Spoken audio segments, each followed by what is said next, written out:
Your Olympic hero has arrived. It's true, it's true. You're watching Fugitive Redeye. Welcome to another episode of Redeye Recommends, which, as I've said before, is kind of a sub-series of Redeye Raw and also kind of its own thing.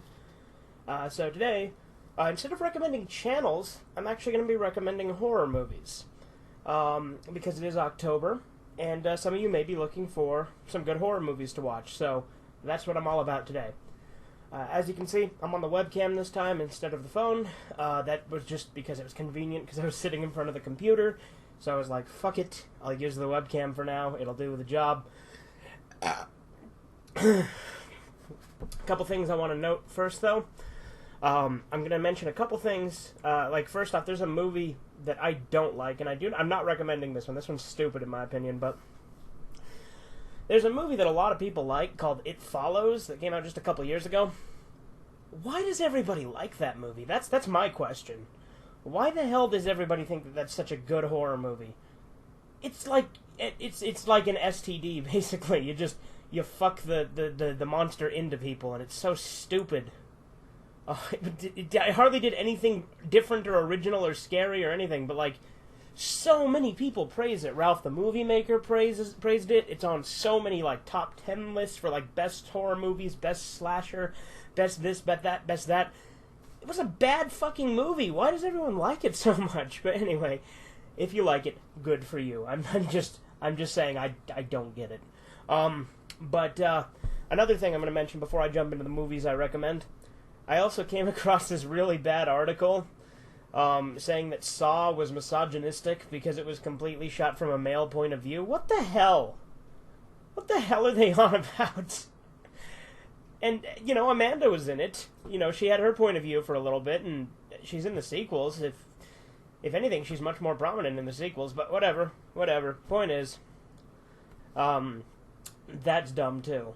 I almost wanted to do a Redeye Responds on it, but I'm like, it's just not worth it. Anyone who deconstructs a movie to talk about how it's misogynistic and it holds us back in progress, whatever, dude. I ain't gonna fucking entertain that idea. And, so for horror movies I recommend, can't go wrong with some good old slashers. The Friday the 13th series, phenomenal.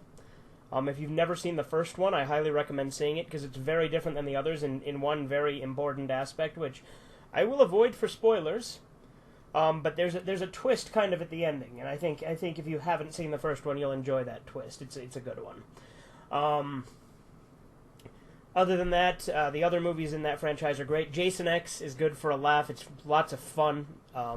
It's very stupid because it's in space and they blow him up, and then he gets like rebuilt with nanobots into this thing called Uber Jason, and like there's this android that has like nipples that fall off, and there's this simulation that they put him in, and he picks up the sleeping bag of this one girl and hits her together with another girl in a sleeping bag, which was actually a callback to, I don't remember which one of the other ones. I think it was like 3 or something like that. But Jason X is great. Freddy vs. Jason is phenomenal as well. That was actually my introduction to Friday the 13th, was Freddy vs. Jason. Freddy vs. Jason was the first one I saw. I saw it on TV. In fact, I actually recorded it off the TV onto a disc. I do actually own a copy of Freddy vs. Jason that I bought later on as well. But I actually have a disc that I made of the TV version before I actually bought the real version. Because I recorded it on my DVR, and then I transferred my DVR to discs, or at least that particular movie anyway, and it's great. I love Freddy vs. Jason. The TV version is very, very heavily censored compared to the actual real version I bought later on. But yeah, so like I said, I do own it, of course, so there's nothing bad about that. It's just a backup to have the TV version at this point.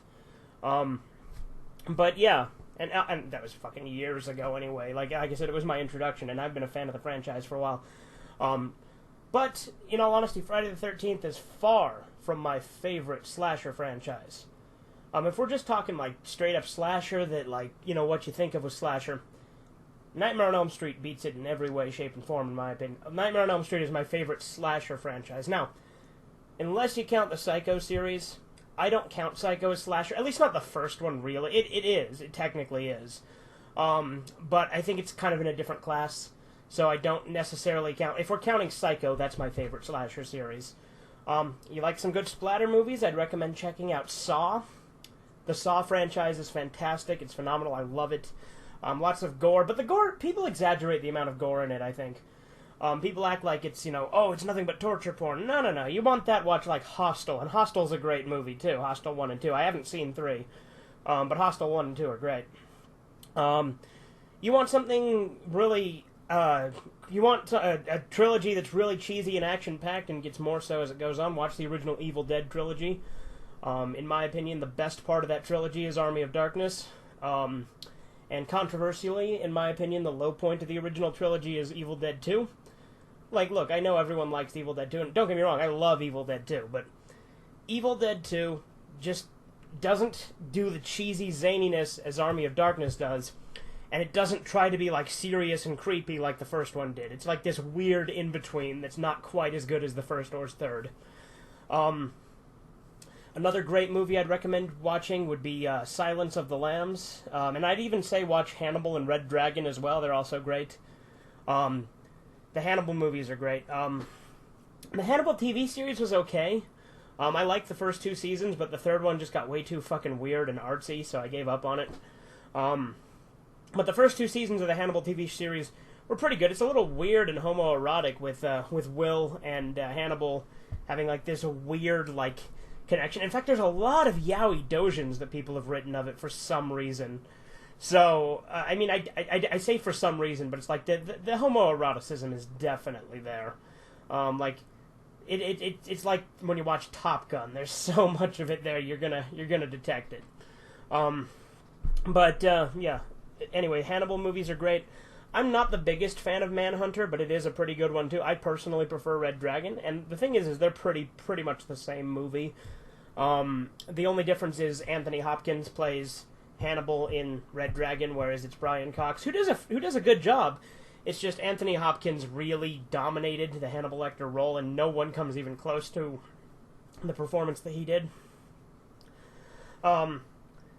Now, if you want just an all-around good, creepy, suspenseful, dark, and atmospheric movie, there is nothing better in horror than John Carpenter's The Thing. The 80s version of The Thing, the one that everyone knows about, I would assume.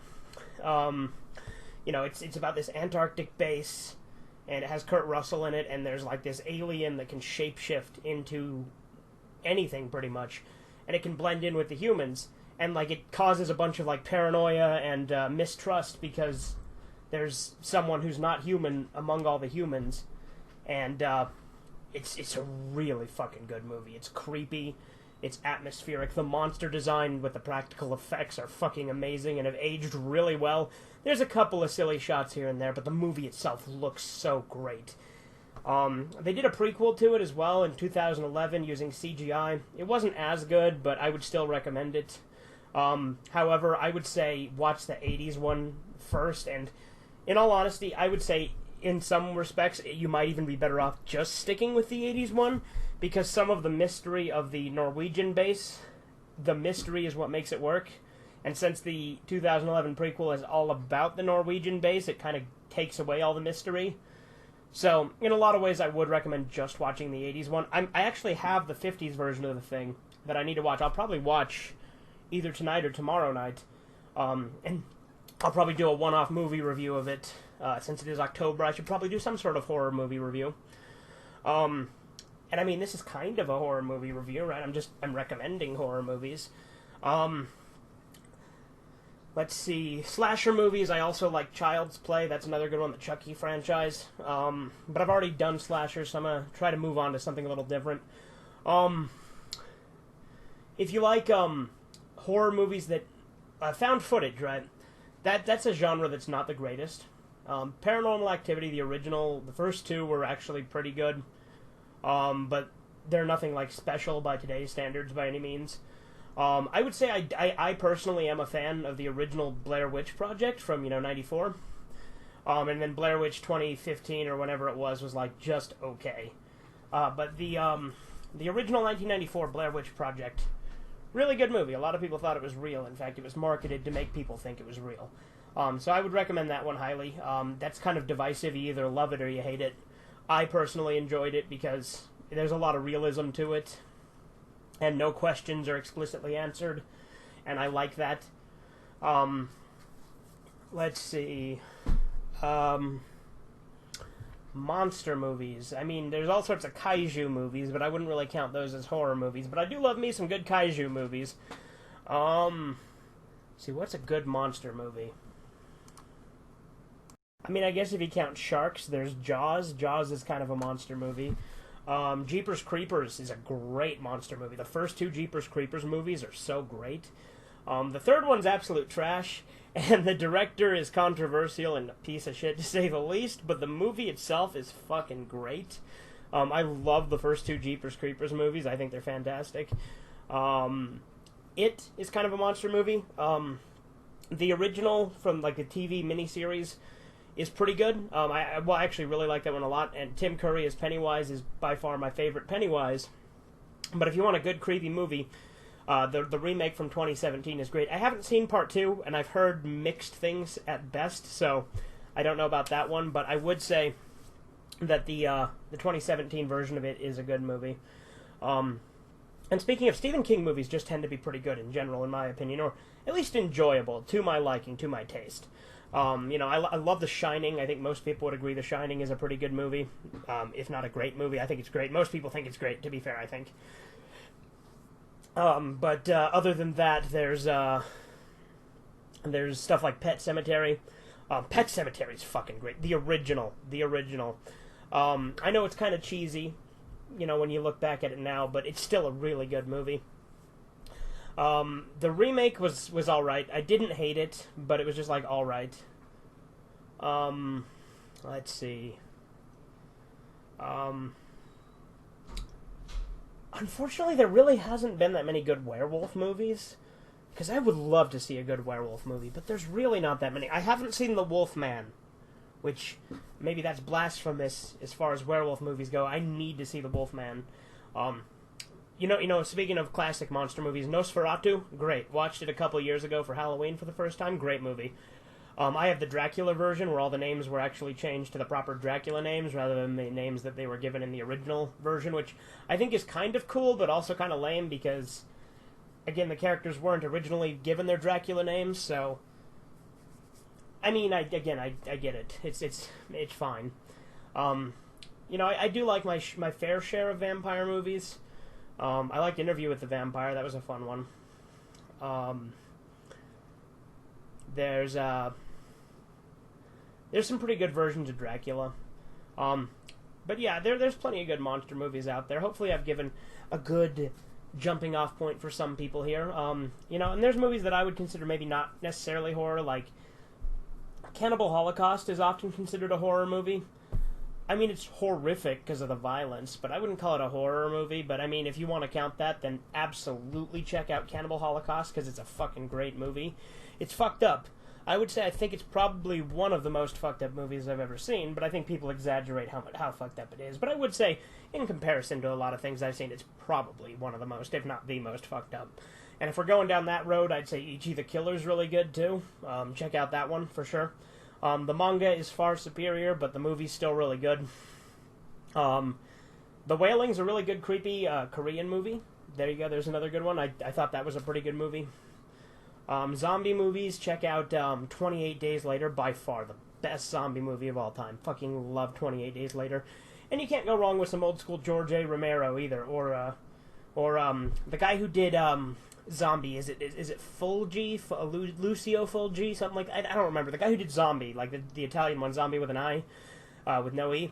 That's a good one too. But yeah, I think I've given enough examples here. Hopefully you guys have something to watch this year. Gonna keep going with some more October content, hopefully. Some good Halloween-themed stuff. But I'll see you later. Toodles. What a grand adventure this has been. God bless us, everyone.